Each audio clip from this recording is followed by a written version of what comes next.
are Sunday through Thursday, 11 to 8, Friday and Saturday, 11 to 9.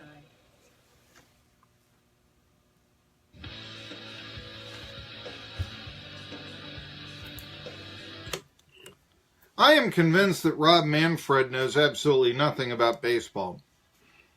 I don't mean to, maybe this was a day in which, NASCAR, and I've always thought this, in the 90s, I thought that NASCAR, really, as much as anything, took a lot of the everyman feel away from baseball.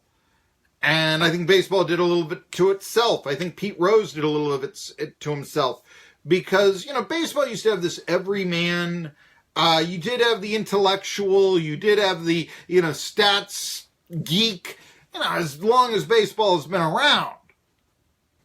And then there was always the country hardball fan, if you will. The guy who romanticized the Gas House game with the St. Louis Cardinals, or, that inside game play. And his hero was Pete Rose. And I think that when Rose fell from grace, a lot of, and by the way, I would say this is on Rose, nothing against baseball. I don't think you'd slap him on the wrist or anything of this nature.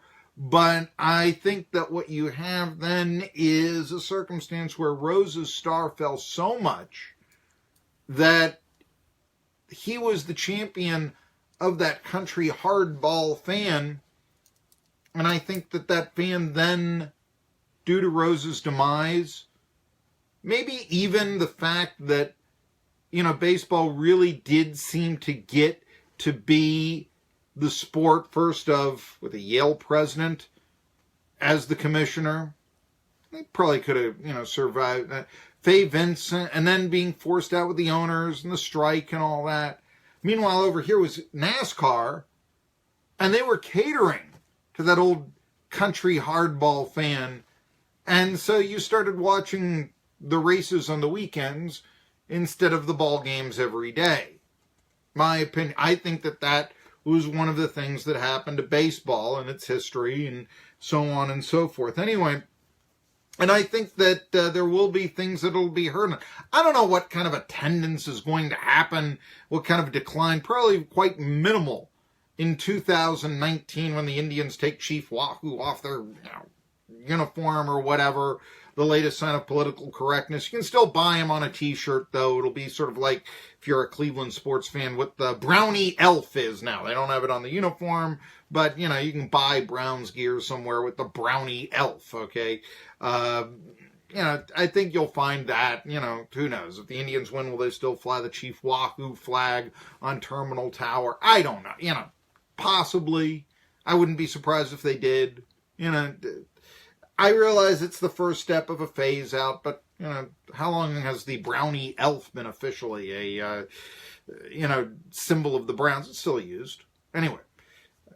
So, you're looking at it, but it's PC, and it's the feel of political correctness, and it's just like, the boycott the NFL thing, where there is, football is still very, very popular. The Super Bowl is going to be the most watched show. Don't get us wrong, but there's something missing. And you're getting something missing. Okay, so what does this have to do with pace of play? It's the amount of changes for change's sake and for gimmickry, which doesn't really, in my opinion, improve pace of play. They did away with the intentional walk. I can go either way on that. Just send them down to first, this sort of thing. Okay, fine. Baseball games lasted longer than ever last year. What would they have lasted with the intentional walk? Maybe, I don't know, 20 seconds more or something? You're doing, you've got a sport that needs a life preserver and you're throwing it a donut. As Bruce Kiden once said. I'll tell you how to speed up the pace of play right away, this. But they did approve a pace of play improvement, and I'll tell you what it is right now. You will be limited to go to the mound only 6 times. And that includes players. So a catcher wanting to go out to the mound to talk things over and strategy to the heavy hitter won't really be having the chance to do that. I don't think that's going to improve the pace of play. First of all, I think it's limit strategy, which is not good for baseball.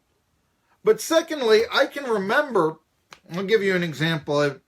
this dates me, and I know, but I can remember the last opening day at Three Rivers Stadium. I was there. Old Pirates, see the gold tie here on Facebook Live. I'm an old Pirates fan.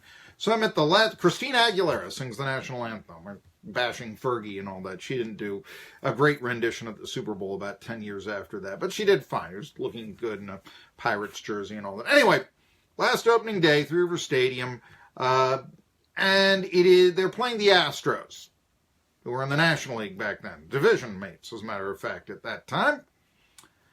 And it's a 1-1 game. Bases are loaded, 2 outs, 6th inning. Jason Schmidt has just walked a hitter. And Jason Kendall, not the best handler of pitchers in the world. Yeah, I'm digging up a few bones here, I guess. I'm in the stands. Heavy hitter comes up. I'm screaming at, go to the mound. He's just walked. Hitter, go to the bases loaded. Now a heavy hitter's up. You got to go to the mound there, Kendall. You got to go to the mound to settle down your pitcher. You got to do that right away. Kendall, never the greatest defensive catcher, never the greatest handler of pitchers, does not. Predictably, batter hits a grand slam home run. 5-1 Astros. I think that's the final score. I don't know if the guy hits a grand slam if Kendall goes to the mound or not, but I remember thinking, yeah, I mean, you talk it over your pitch, and it's that much more likely that your pitcher in that situation is going to throw a fat pitch, right? That didn't improve the pace of play. I mean, it won the game for the Astros, but it also made a competitive 1-1 game into a very boring game, a 5-1 game now. I realize you can say, well, you had a grand slam home run. Yes, I realize that. But the game then became somewhat lopsided. It was, are we going to stick around here? It's early April. The previous game had gotten rained out. The previous date, kind of cold. We've seen Christina sing the national anthem. Ball game isn't all that interesting. All lost. And I know it's theoretical, but what if the catcher had gone to the mound? Pace of play? Catcher goes to the mound. Maybe you get a 2 out, out at that point. He flies out to center instead of a home run, which makes the game go a lot longer than if the catcher, in this case Kendall, had gone out to the mound. That's why I don't necessarily think the problem with baseball is going out to the mound. And by the way, how are they going to now handle pitching changes? I mean, hasn't been, because you don't have somebody go out to the mound, are you going to now just shout out, you're through, come out here, no, and then have the pitcher come out from the bullpen? And it's trying to do a gimmick that doesn't work. And frankly, I said, you want to improve the pace of play, understand this. Outs are our friends. Okay? That's what keeps the game going along. Outs are our friends also because a low-scoring game is a close game. And everybody likes a slugfest. But people like pitchers' duels as well. They're both exciting. They're both close. That's what people like. I remember hearing the idea that the Bills-Jaguars playoff game this past year is 10-3 Jaguars, you remember, and all that. Oh, that's setback football. I'm thinking fast-paced, exciting touchdown to win it, defensive struggle. Even a goat, I guess you could make, and our old friend Nate Peterman throwing a fatal pick at the end. If you really want to put it, what didn't that game have? Oh, that's setback, football. Why? Because it wasn't 41-33? Because it was still close and competitive? And in the final minute, still in doubt? Why was that a bad game? I don't think it was. Just because it was low scoring means close. And I always say, look at the soccer boom.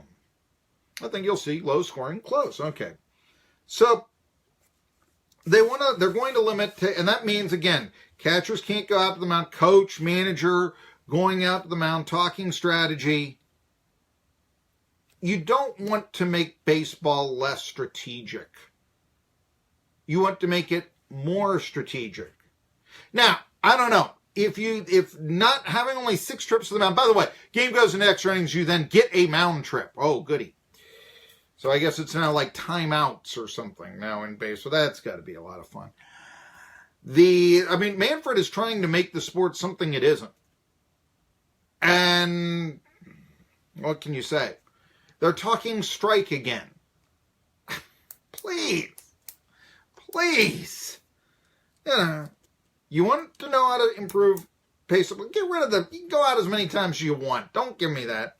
What do? You get rid of the DH, it takes 5 minutes off. Just look at the difference between American and National League games. Again, outs are our friends. It also, you want to appease the Players Union. Players Union, add a couple other, players on a roster.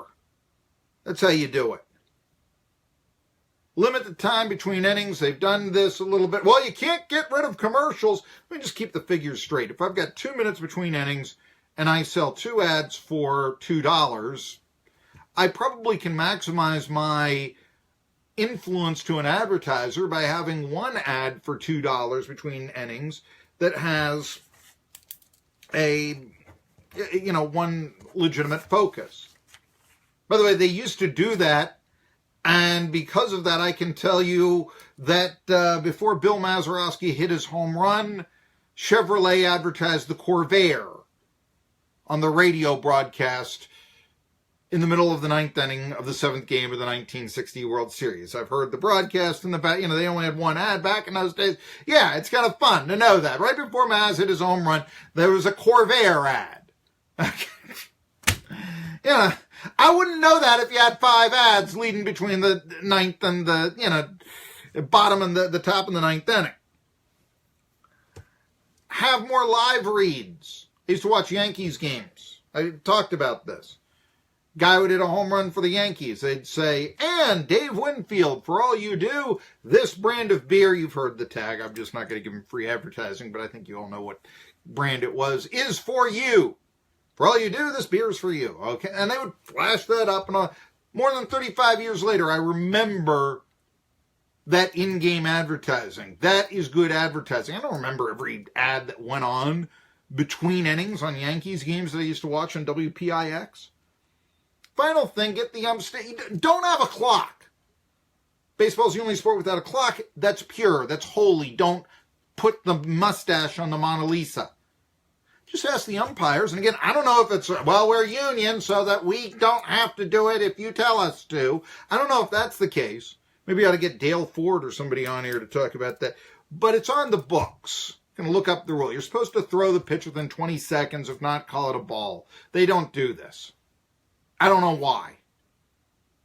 My take on this is that if you did have keeping the time on the field, we talk about the soccer boom. How many soccer games they keep the time on the field? You don't even know how much stuff. There's extra time.